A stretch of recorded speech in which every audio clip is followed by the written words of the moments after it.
नमस्कार दोस्तों, आपका समाचार अपना देश के इस क्राइम कहानी के एपिसोड में स्वागत है। आपके साथ में हूं आरजे मुकेश भाटी।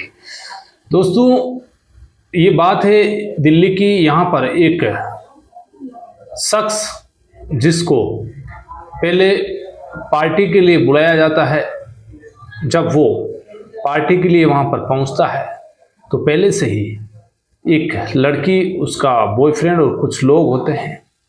ये लोग उसे पार्टी में बुलाते हैं, उसके बाद उसका कत्ल कर देते हैं और कत्ल करने के बाद उसकी लाश के 6 टुकड़े करते हैं।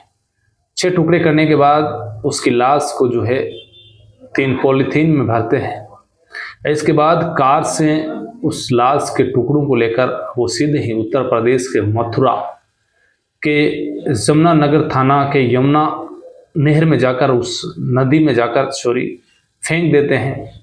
इसके बाद उन्होंने सोचा कि अब वो पकड़े नहीं जाएंगे, लेकिन आखिरकार 10-12 दिन बाद में ही इस मामले का जब खुलासा होता है तो फिर हर कोई जो है इस हत्याकांड को लेकर जब सुनता है तो उनकी जुबान पर एक ही बात आती है कि पहले दोस्ती की और फिर दगा किया गया। तो ये पूरी कहानी आप विस्तार से सुनें। देश की राजधानी दिल्ली का एक इलाका दक्षिणी पुरी, इस इलाके में एक लड़की रहा करती थी जिसका नाम स्वाति। इस स्वाति के पास उसका जो बड़ा भाई है जिसका नाम अनुरूप कुमार गुप्ता, उम्र करीब 49 साल, जो इसी दिल्ली के जो एक इलाका है Dwarka north police station area, इसमें सेक्टर 14 के एक राधिका अपार्टमेंट में ये जो है रहा करता था। ये अपने 2 भाई और माता पिता से अलग रहा करता था, इनसे बात नहीं करता था। अपनी बहन स्वाति, जो इसकी बड़ी बहन है, उससे ही ये बात किया करता था। स्वाति को इसने जो है एक व्हाट्सएप पर मैसेज किया कि मैं गोवा घूमने के लिए जा रहा हूँ, इसलिए मुझे जो है कुछ दिन के लिए आप परेशान ना करें। ये मैसेज जब वो देखती है तो वो कुछ परेशान हो जाती है। वो मैसेज को देखती है, उसका मोबाइल फ़ोन पर जब फ़ोन लगाया जाता है तो फ़ोन बंद आ रहा है।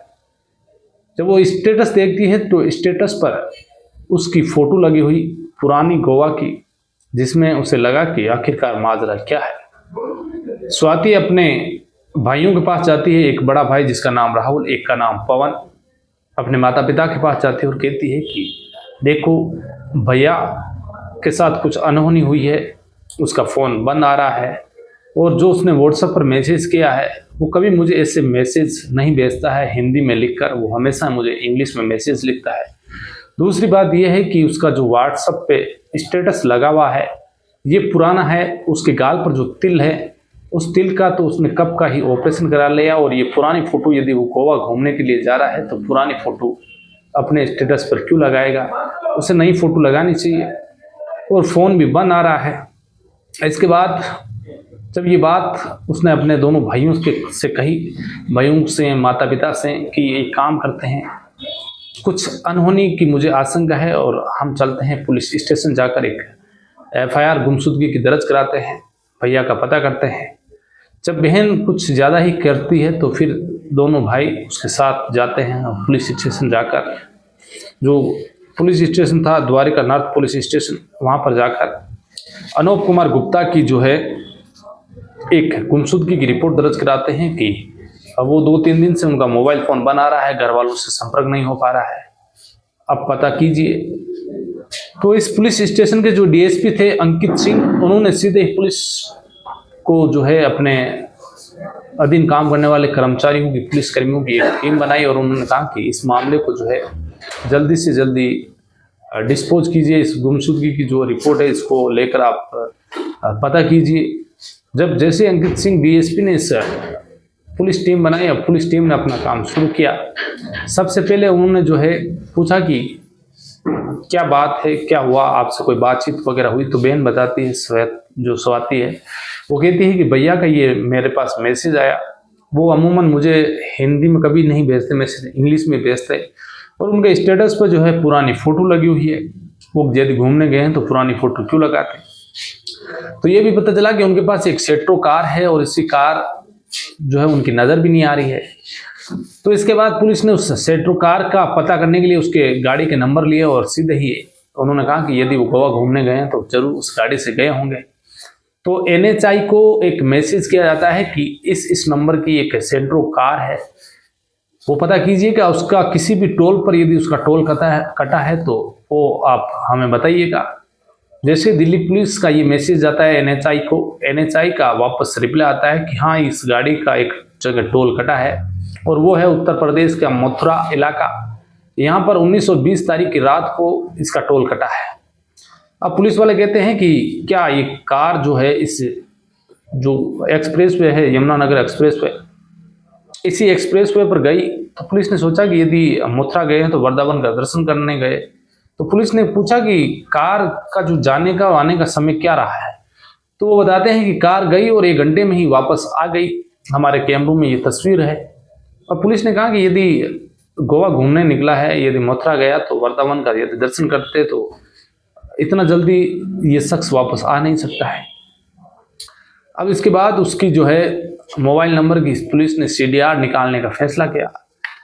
अब अनूप कुमार गुप्ता के मोबाइल नंबर की CDR निकाली जाती है। अब जैसे CDR निकाली जाती है तो फिर एक नंबर अननोन नंबर का पता चलता है।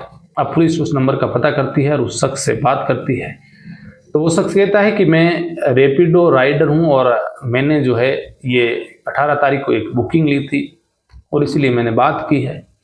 तो वो कहते हैं पुलिस वाले कि तुम एक काम करो, थाने आ जाओ। अब वो रैपिडो राइडर जो है सीधा थाने पहुंचता है। पहुंचने के बाद उससे पुलिस पूछती है कि क्या इस शख्स को जानते हो। तो वो कहता है कि हाँ मैंने इस शख्स को जो है 18 तारीख को रैपिडो राइडर जब बुक की तो मैंने ही इसको एक जगह पर ले जाकर छोड़ा है। तो वो जगह कौन सी है पुलिस वाले जो है उससे कहते हैं कि चलो हमें वो जगह बताइए। तो वो रैपिडो राइडर लेकर उसे जो है एक जगह पर लेकर जाता है। उस जगह का जो नाम है ये है मटियारा एक्सटेंशन B ब्लॉक, इसी दिल्ली का इलाका।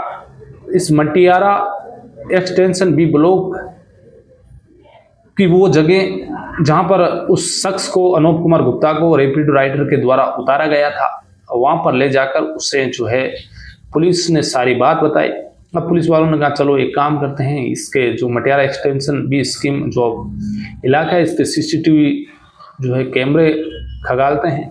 अब जैसे CCTV कैमरे की रिकॉर्डिंग खगालना शुरू किया, 18 तारीख को उसने वक्त बताया था, उसी वक्त की रिकॉर्डिंग देखी गई। तो उस रिकॉर्डिंग में अनूप कुमार गुप्ता जो है एक अपार्टमेंट में जाता हुआ नजर आ रहा है। उसके पीछे 4 लोग और जा रहे हैं। वो चारों लोग जब जा रहे हैं तो आराम से जा रहे हैं, लेकिन वो वापस कुछ देर बाद वापस लौट आते हैं, लेकिन अनूप कुमार गुप्ता उस अपार्टमेंट से बाहर नहीं निकलता है। इसी बीच पुलिस को पता लगा कि एक शख्स और आया है, वो स्कूटी से आया है और वो ही इसी अपार्टमेंट में जा रहा है, उनके बीच में ही। इसके बाद पुलिस ने जो है उस स्कूटी के नंबर लिए और फिर उस रजिस्ट्रेशन के जरिए जो मालिक है उसका पता लगाया। तो फिर ये पता चला कि ये जो गाड़ी है वो एक लड़का जिसका नाम हर्ष उर्फ हैप्पी उर्फ सूरज, उम्र करीब 29 वर्ष, हैप्पी उर्फ सूरज के बारे में पता चला। अब पुलिस ने उसका मोबाइल नंबर वगैरह सब पुलिस के पास था। अब पुलिस ने उस हैप्पी उर्फ सूरज को उठाने का जो है फैसला लिया। वो हरियाणा का रहने वाला। पुलिस ने उसे जो है गिरफ्तार कर लिया और ये तारीख थी 23 फरवरी, यानी कि 4 दिन बीत चुके थे।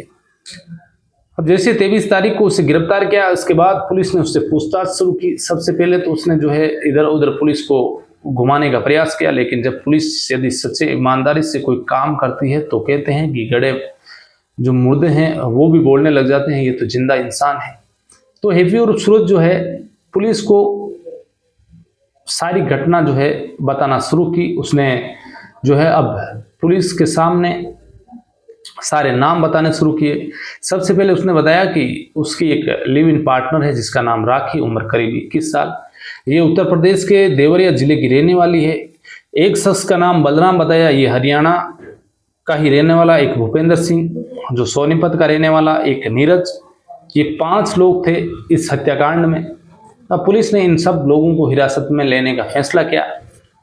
इसके बाद ये 4 लोग पुलिस के हत्थे चढ़ गए, लेकिन नीरज जो है पुलिस के हत्थे नहीं चढ़ा। ये कहानी जो मैं आप सुना रहा हूँ इस वक्त तो जो है उसके बारे में कुछ अपडेट है नहीं। तो इन 4 लोगों को जब गिरफ्तार किया और उसके बाद पुलिस ने पूरी जो है इनसे कहानी उगलाने शुरू की, तो इसके बाद जो हैप्पी और सूरज है उसने जो कहानी बताई वो ये थी कि जो ये अनोप कुमार गुप्ता है, ये छत्तीसगढ़ में जो सरकारी एक सदन है, उस सदन में इनकी कैंटीन है और इसी कैंटीन में जो है मुलाकात हुई इस सूरज की। तो उस वक्त अनोप कुमार गुप्ता के गले में और हाथों में सोने की जो है अंगूठियां, गले में चेन, ब्रासलेट हाथ में। तो हैप्पी और सूरज ने कहा कि भैया ये जो आप गोल्ड पेन रखा है आपने, ये कितने ग्राम होगा, कितने तोला होगा? तो अनोप कुमार गुप्ता हंसते हैं, मुस्कुराते हैं और कहते हैं कि भाई ये बात तो मुझे लोग पूछते रहते हैं, तुम क्यों पूछ रहे हो फालतू में ये बात? तो वो कहता है कि भैया मैं जानना चाह रहा हूँ, मुझे जो है देखना है कि आप कितना गोल्ड पहनते हो। तो वो कहता है कि 25 तोला के आसपास है, इससे कम है नहीं, ज़्यादा ही होगा। तो फिर इन दोनों के बीच बातचीत का सिलसिला शुरू होता है, रोज़ मिलना करना, दोनों के बीच बातचीत का सिलसिला, अब दोनों की दोस्ती हो जाती है। अब धीरे धीरे वक्त बीतता गया, इधर ये जो है ये भी दिल्ली में आता जाता, अपना घर दिल्ली में, इधर ये अपने लिव इन पार्टनर के साथ भी जो है हैप्पी इसी मटियारा एक्सटेंशन में एक अपार्टमेंट में रहा करता था। इसके बाद तारीख 18 फरवरी इन्होंने चुनी और इन्होंने कहा कि चलो एक काम करो, तुम पार्टी के लिए आ जाओ, हम पार्टी करते हैं। तो इसने जो है अपनी सेंट्रो कार अपनी कैंटीन में पार्क की, इसके दिल्ली में भी एक कैंटीन है अनोप कुमार गुप्ता की। इसने सारे जो हाथों में अंगूठियां, गले में ब्रासलेट, सोने के जो भी आभूषण पहन रखे थे, वो सारे के सारे ही जो है चेन वगैरह उसी कैंटीन में एक जगह पे रखता है और गाड़ी को लो करके और सीधा रैपिड बुक करता है और सीधा ही मटियारा एक्सटेंशन इलाके में दोपहर के समय पहुंच जाता है। जब ये पहुंचता है तो वहां पर पहले से ही ये हर हैप्पी और सूरज और उसकी लिव इन पार्टनर होती है राखी, ये वहां पर बैठी हुई थी। ये दोनों ही बातें कर रहे थे। ये जब गया, इसके बाद कुछ देर बाद इसके 4 दोस्त बलराम, भूपेंद्र और नीरज, ये सारे लोग वहां पर पहुंच जाते हैं। ये जब तीनों पहुंचते हैं, 2 पहले से ये 5 लोग हो जाते हैं। इसके बाद उससे जो है पकड़ते हैं और कुर्सी पर बांध देते हैं और कहते हैं कि वो जो सोने के जो सारे जवाहरात है, जो हाथों में अंगूठियां वगैरह, गले में जो चेन वगैरह, वो कहाँ गई? तो वो कहता है कि देखो मैंने ये सारी जो है उतार दी हैं। उसके साथ फिर ये मारपीट करते हैं बता। तो जब जोरदार मारपीट करता है तो फिर अनोप कुमार गुप्ता वो टूट जाता है और बताता है कि मैंने जो कैंटीन है उसमें मेरी गाड़ी पार्क है और तुम जाकर वहाँ देख लो, वहाँ पर तुम्हें मिल जाएंगे, चाबी मेरी गाड़ी में है। इसके बाद वो गाड़ी की चाबी देता है। अब ये चाबी लेकर वहाँ पर पहुँचते हैं। पहुँचने के बाद जाते हैं, उस गाड़ी को खोलते हैं, चाबी निकालते हैं और उस कैंटीन से वो सोने के सारे अंगूठियाँ, चेन वगैरह सारा लेकर गाड़ी लेकर ये वहीं पर पहुंच जाते हैं, इसी अपार्टमेंट में, मटियारा एक्सटेंशन के बी ब्लॉक में। यहाँ पर आने के बाद उससे वापस कहते हैं कि तुम अब हमें जो है पैसे दो। अब वो पैसे को लेकर जब बातचीत होती है तो वो अनोप कुमार गुप्ता कहता है कि मैं तुम्हें किसी भी कीमत पर कुछ भी, एक कौड़ी भी नहीं दूंगा। और इसके बाद इन 5 ने मिलकर उसे बेरहमी से कूटा। इसके बाद चाकू से उसे गोद दिया। जब उसकी मौत हो गई तो इसके बाद ये 3 लोग जो है वहाँ से निकलते हैं। निकलने के बाद सीधा ही ये पहुंच जाते हैं अपने अपने घर। और इसके बाद बाकी बचे ये सूरज और उसकी लिव इन पार्टनर राखी, ये दोनों ही सुबह का इंतज़ार करते हैं। सुबह मार्केट में जाते हैं, एक बड़ा चाकू लाते हैं। चाकू लाने के बाद ये लोग उसके लाश के जो है 6 टुकड़े करते हैं और पॉलीथीन में भरते हैं। उसी की गाड़ी में उस लाश को डालते हैं और फिर निकल जाते हैं इस यमुना एक्सप्रेस वे पर मथुरा की ओर। और फिर उस लाश को जो है यमुना नहर में फेंक देते हैं, नदी में फेंक देते हैं। ये वापस आते हैं, सोचते हैं कि वो कभी पकड़े नहीं जाएंगे।